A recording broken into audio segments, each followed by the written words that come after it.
Hey guys, welcome back to the channel. In this video, I'm going to show you how to join Discord server without invite, right? So let's open the Discord mobile application here. And as you open the Discord mobile application, on the top right side corner, you will see the three horizontal lines. Click on the three horizontal lines here.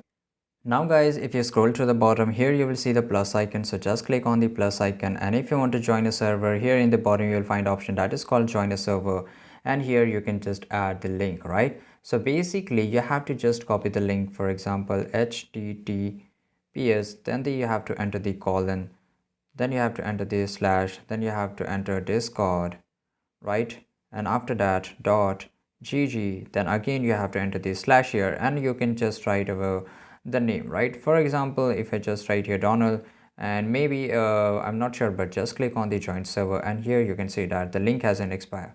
So in this way, if you don't even know the if you don't have the invite but you know the name of the server, you can just do the, and in the end you can write the server name, and that's it, you can join it. So this is it guys. If you found this video really helpful, make sure to like this video, subscribe our channel, and see you guys in the next video.